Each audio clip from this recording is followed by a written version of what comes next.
Lego has released hundreds of Star Wars minifigures, and several of these figures are beloved Jedi characters from all across the Star Wars universe. I decided to compile a list of the 10 best Lego Star Wars Jedi minifigures, looking at their prices and their availability, as well as overall how good they look compared to other minifigures. Of course, videos like these tend to be quite subjective, so drop your thoughts down below. Jumping right to it, Quinlan Vos is the first character I want to talk about, specifically the version of him from the 2016 Clone Turbo Tank, which was the only set including this minifigure. Quinlan Vos wasn't a major character in Star Wars, mainly seen in a couple of episodes in the Clone Wars and also as a major character in the Dark Disciple novel. Getting this minifigure in the Clone Turbo Tank was a very good addition to this set, a set which I think is a set with one of the most perfect minifigure selections ever, and the minifigure itself is done really well, and there isn't much Lego could improve on this minifigure today. This character is quite expensive today, however, and can cost you upwards of $60 in new condition. Kanan Jarrus is a popular character in Star Wars Rebels, and notable as a Padawan surviving Order 66, which I guess makes him more of a self-trained Jedi after that point. Regardless, this minifigure in Lego is really good, specifically the 2017 version of his minifigure from the second Phantom set. This minifigure is often overlooked, as it comes in the same set as the first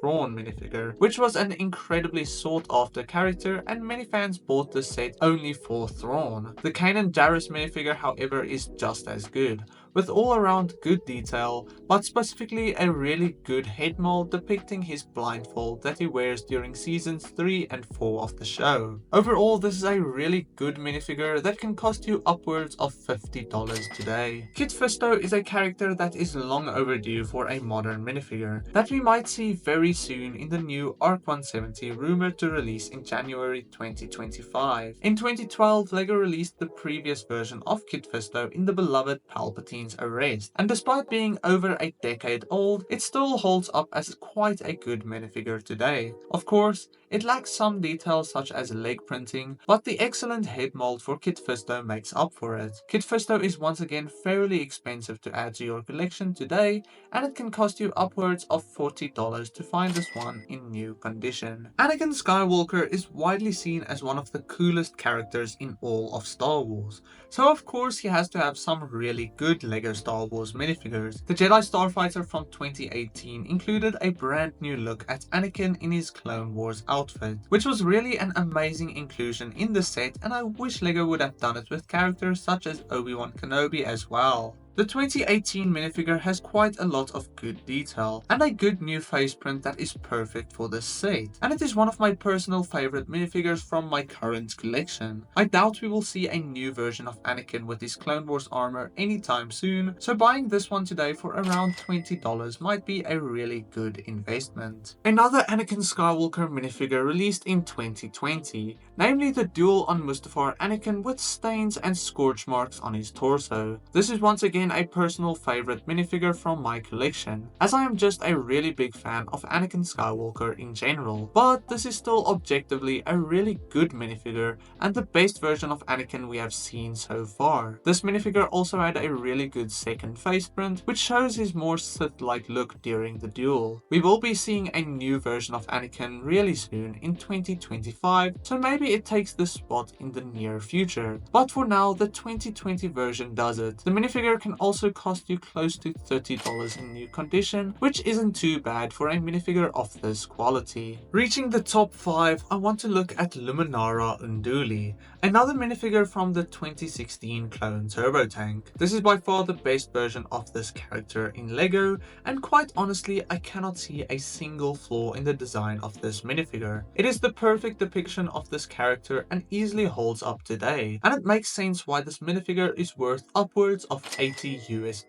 Luminara was seen throughout the Clone Wars as well as the prequel trilogy, so I can imagine many fans would want to see a new version of this minifigure in modern sets, perhaps even in a remake of the Clone Turbo Tank in the very near future. The Jedi Consular from the Old Republic is next on this list, and as a kid I always saw this minifigure as a light side version of Luminara, even though both characters are light side Jedi characters. Looking at the minifigure itself, it is a really really good and well-detailed minifigure unique to the Jedi Defender class cruiser, which was a really interesting set from the Old Republic video games. We aren't likely to ever see a remake of this minifigure, as it isn't a named character or a relevant character in any modern Star Wars media, so you will have to pay upwards of $70 if you wish to own this minifigure today, which for a 2013 minifigure of this quality is quite a fair price, unfortunately. Before reaching the top 3, if you enjoy any of my videos, consider subscribing, as any support helps this channel so much. Ahsoka Tano is one of the coolest and most relevant Jedi characters in modern Star Wars media, and of course her minifigure will also be some of the coolest in all of Lego Star Wars. The 2014 version of Ahsoka depicting her season 4 to 6 outfit is third on this list, as it is just such a good minifigure, and I think it is the all-time best minifigure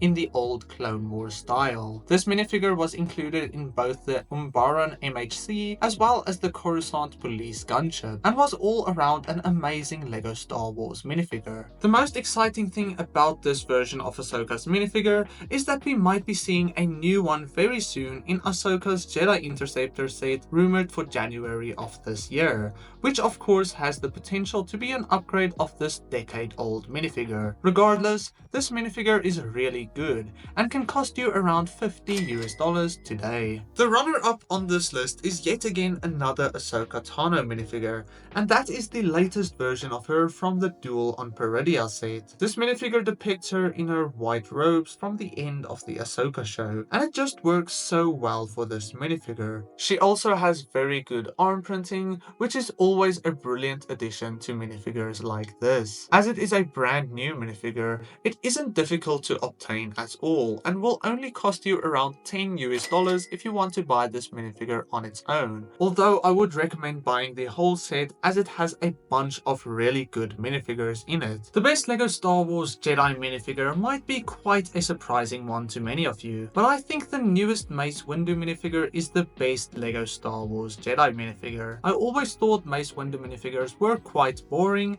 as his Jedi robes are fairly basic with nothing insanely interesting, but in the 2022 Republic fighter tank set, we got to see this minifigure with arm printing, and as a fan of any minifigure with arm printing, I thought this was incredibly cool. It makes this minifigure more of a Clone Wars character and opens so many doors for similar minifigures in the future, such as Obi-Wan Kenobi in his Clone Wars armor with arm printing. This minifigure on its own is just the best version of Mace Windu, and I might be a bit biased because of my love for modern Clone Wars minifigures and characters with arm printing, but I think this is the best Jedi minifigure we have seen so far. And to make it all better, this minifigure is only worth $5, so very easy to obtain today. Let me know what you think about these minifigures in the comments down below, and what your favorite Jedi minifigure is. Other than that, I'll see you in the next one. God bless you, and cheers.